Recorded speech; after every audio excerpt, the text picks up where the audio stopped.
Honneur à vous les gars, j'espère que vous allez bien. Bienvenue sur Fumigène.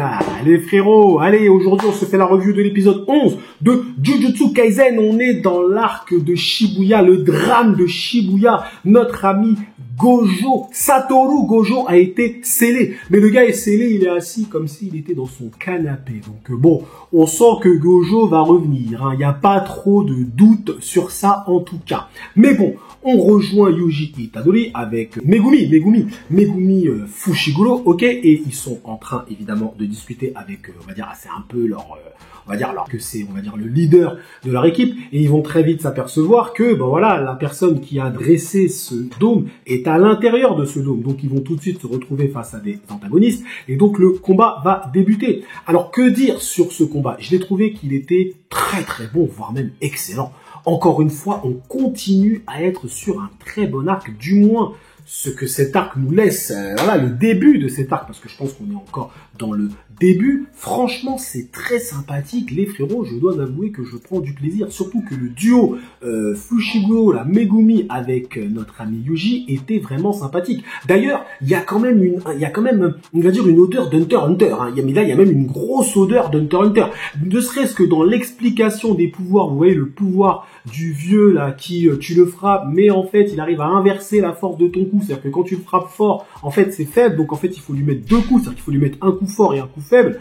Franchement, c'était plutôt perché, bien trouvé, assez technique d'une certaine façon. Ça fait penser à Hunter. Ça fait clairement penser à Hunter. Ne serait-ce que de toute façon, dans les pouvoirs, les règles qui sont imposées dans Jujutsu Kaisen, oui, ça c'est un sort, ça c'est un objet sacré, ça c'est un machin, ça c'est une invocation, ça c'est ceci, ça c'est cela.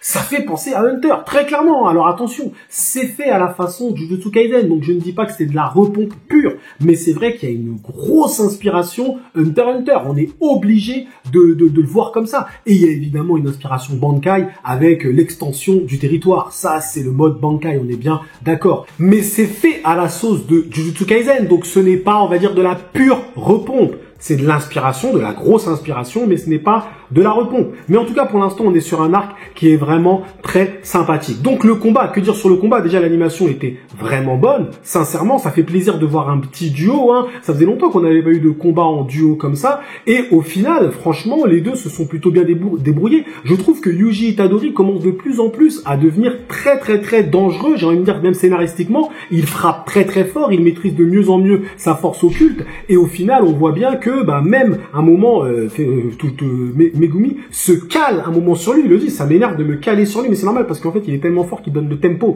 d'une certaine façon. Donc, ils vont réussir à s'en débarrasser. Mais il y a un combat qui se déroule à l'étage, tout en haut de la tour. Et ce combat est assez énigmatique car on va voir l'assassin, le père. Alors, je crois que c'était Toji Fushiguro, il me semble, qui va revenir, qui va être ressuscité. C'est une sorte de forme de nécromancie, je crois. Alors, est-ce que c'est réellement lui? Je pense que oui, mais attention, il était fort parce que je crois que lui, il n'avait pas de pouvoir occulte. C'était uniquement sa force physique pure, ce qui fait qu'il est extrêmement rapide, extrêmement puissant, mais il avait aussi un objet sacré. Il se battait avec un objet sacré. Donc attention, il ne l'a toujours pas récupéré, donc il sera pas aussi fort. Mais ce gars-là avait quand même rétamé Gojo et Geto, qui était jeune, mais il les avait rétamés d'une certaine façon, donc il est extrêmement fort. Faire revenir ce mec-là, c'est ouf. Et surtout, j'aimerais bien voir la rencontre avec son fils, hein, très clairement. Donc, franchement, c'était très énigmatique. J'ai aimé quand même les techniques de leur un petit peu, enfin, c'est pas leur sensei, mais le leader, je me souviens plus de son nom, désolé, lorsqu'il va utiliser son truc de tortue, machin. J'ai aimé, je trouve que c'était plutôt pas mal aussi, en tout cas. Et aussi, tout le développement qu'il y a eu, vous savez, sur l'histoire, au final, un peu de Gojo, on développe toujours Gojo, on montre que, déjà, quand il avait 7 ou 8 ans, il a déjà, on va dire, fait flipper tous ces assassins, en fait, il les a fait flipper, ne serait-ce que par sa naissance, sa présence, ils ont essayé de le tuer, ils ont vu que c'était même pas la peine. Donc, en fait, on nous montre toutes les conséquences du fait que Gojo soit scellé. C'est des conséquences indirectes. Gojo, en fait, est tellement puissant qu'à lui tout seul, il régule l'univers de Jujutsu Kaisen. Je veux dire qu'en fait, dans Jujutsu Kaisen, en vrai, tu as Sukuna et Gojo, et Satoru Gojo. Et le fait est que les deux soient là, en gros, c'est un peu l'équilibre entre le bien et le mal. C'est un peu stupide de le voir comme ça, mais c'est un peu ça. Il y a un équilibre des puissances, en fait.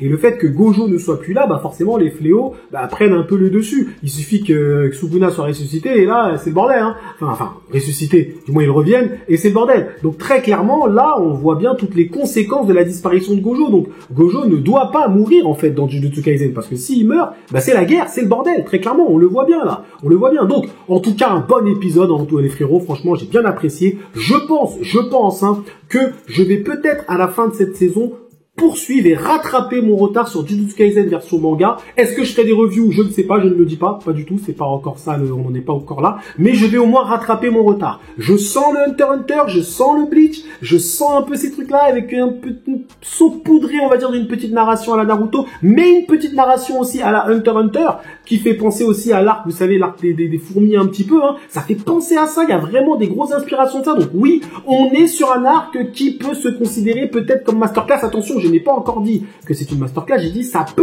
sent un petit peu la masterclass, faut dire la vérité. Mais pour l'instant, je ne l'ai pas encore dit, les frérots. On va voir par la suite, comme d'habitude avec l'honneur. Merci à vous d'avoir suivi cette review jusqu'au bout. Prenez-vous un mug fumigène et prenez soin de vous. Et que l'honneur soit avec vous.